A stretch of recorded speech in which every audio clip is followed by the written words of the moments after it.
If you don't know me, I'm Emily, VP of Customer Success here at ProLine. Today, my goal is that you'll walk away understanding what workflow steps are and identifying each step, understanding its purpose. And really, the goal is just to kind of help you get this stuff set up so you can focus more on high value work. So, a workflow step is just a single action that's going to happen in a workflow. All right. So, let me open up workflows. So, I'm going to go to this hamburger menu, workflows, and I can just create a workflow or I can edit a workflow that already exists. And then I can edit individual steps. The steps include sending a text or email, creating a task for your team, moving a project to a different stage, triggering integrations with other tools. And they're going to run in the order that you set. So you can see here we have all of the steps 1, 2, 3, 4, 5. They're all numbered. They're going in this order until a step is disabled, conditions aren't met that you've set, or the workflow is paused or stopped. Think of the workflow steps as your automation instructions. They make sure nothing falls through the cracks. So we're here in a workflow and we're going to edit the steps. If I hover over this plus sign, I have add step or add wait. We're going to focus on steps. I'm going to click add step. And there are 4 categories. Communication is a category. That's messages sent to customers or team members. Task and projects are another category here. And that's going to be internal work, project organization. And then you have workflow control. So this is a step that would control timing and workflow behavior. And then integrations. So sending data to other systems or triggering external tools. Let's go up to communication steps. These can be sending to your customers or sending push or email notifications to your team members. These are text would typically be used for speed to lead outreach, appointment reminders, follow-ups after inspections, review requests. You can send invoices, etc. Sending emails, quote follow-ups, customer instructions, long form communication. In the email step itself, you can personalize the email body and the subject line.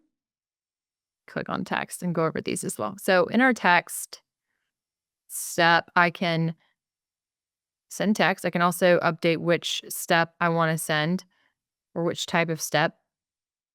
I can choose the time that I want it to run, conditional logic. And then here, the important stuff is who's it going to, who's it being sent from, and what is it going to say. The AI features we have on here, if you have a better or best plan, you can choose timing to be optimal. So, and then you can reschedule with AI. So if they're sending a message back, it can book and automatically reschedule based on what the person is responding. And then at the very bottom, remix with AI. This is going to be, if I say yes, I'll create a prompt for the AI tool so that it can tweak the tone of the messages to make them more personable without changing the intent of the message. And that way, it is not the same text every single time to every homeowner or customer. So these are really nice for our text here. Okay, and then email steps. I can update who it's sent to, who it's sent from, the subject, and the body of the message. And I can, again, remix with AI. So if I want this email to look different each time, that is really helpful, especially for filtering in emails. If you're sending the same email with the same messages a lot, sometimes email inboxes can get upset about that. And so it's a really good way to mix it up, literally. And then also starting at optimal time. And that is going to send messages based on prior responses and things like that. Other communication steps, so we can send a push notification. That is going to be an alert on your mobile phone. Send an email notification that is an alert for an internal, you can alert internal users, and AI agent call. So we can call a contact. Again, this is the better or best plans. We can have the tool call a contact. Same thing here. You can choose timing, only run if certain conditions are met. You can choose which contact it should call, which AI agent you want to use, and then the opening line for the call. Hello, I would like to book an inspection. So this is what this one is about. I'm calling because you filled out this form on our website. Can I book an inspection? Just so that you're aware, if it can book an inspection and you can have it move to the appointment schedule stage at that point, and then it can start the appointment reminder workflow. If the prospect doesn't want to book a time, it can create a task.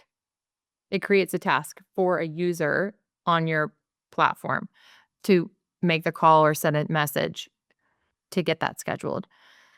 So it doesn't just disappear if they can't book at that time. The other category is task and projects. So I can have a workflow that creates a task. So that's assigning calls, inspections, or document collection automatically.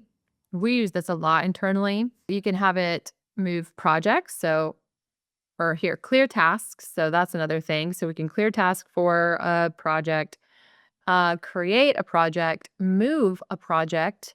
And so that's going to move a project to different stages automatically. So after the quote is sent, for example, you might want that project to move into the production pipeline to keep things organized and keep everyone on the same page internally. Tag the project or contact. So we can track here certain things. Here, let's do this. Tag project starts immediately. Choose tags. So maybe I have pretty limited tags here, but maybe I want to mark this as a referral if certain things happen or certain conditions are met. When the project type is retail. Let's pretend that every retail one is a referral. And that's just a way, again, to keep things organized. Let's add step here. We can tag a contact, set the lead source, or assign a project. So tracking where leads came from for reporting purposes. I'm in the Angie Leads workflow, so I want to make sure that my lead source is set to Angie for this workflow specifically. Just a way to reduce manual work. Okay, and then we have control steps. Let's take a look here. Workflow control steps. And that's going to be waiting before the next step, wait times. So choosing how many days, hours, or minutes to wait before you move on to the next step. There are some that need to happen immediately, but often you're going to want to have a wait of maybe a day or, maybe even a couple of days or a week, depending.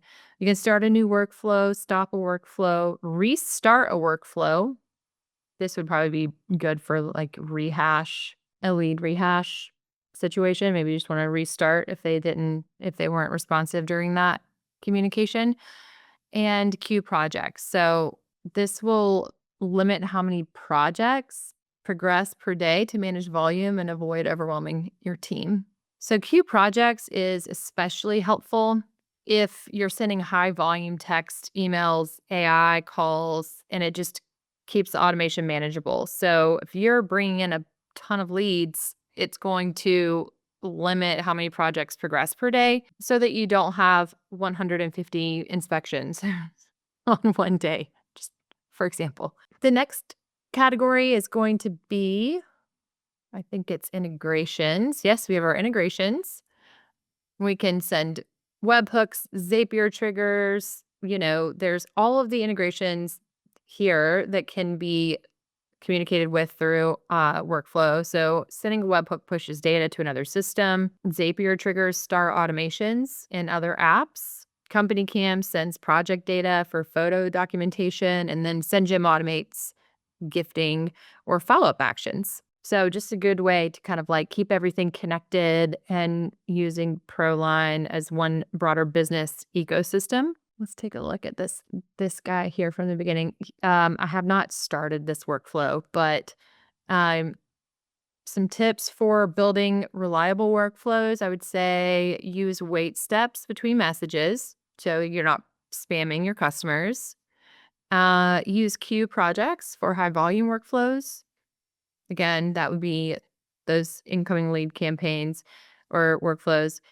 Keep workflows organized with clear names and step order.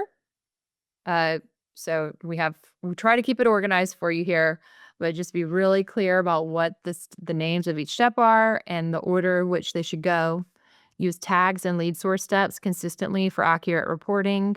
And then leveraging AI rescheduling and message remix will help improve timing and tone for the messages that are going out. These features are going to enhance your workflow. They don't replace your thoughtful automation and design of how you have everything set up. We're trying to help you move faster and keep everyone informed with the internal task and push notifications and things like that. So, workflow steps, building blocks of our automation.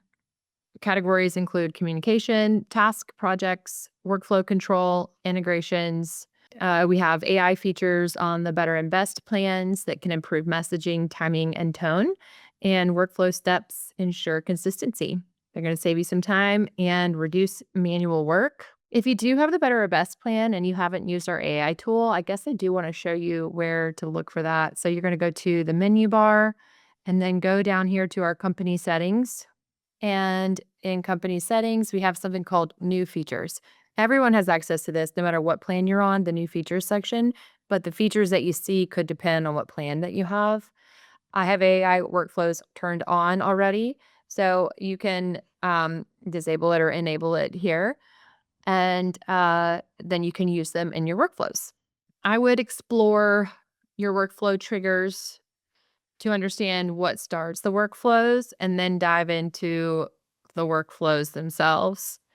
You can take a look, like we talked about last week, of the active workflows just to monitor their performance and just make sure people are receiving things that they should be, and keep experimenting with it until you start to see the results that you want. Following the reports is a really good way to see what's working and just, help keep things organized. So, thank you so much for hopping on with me today, and I will see you next week.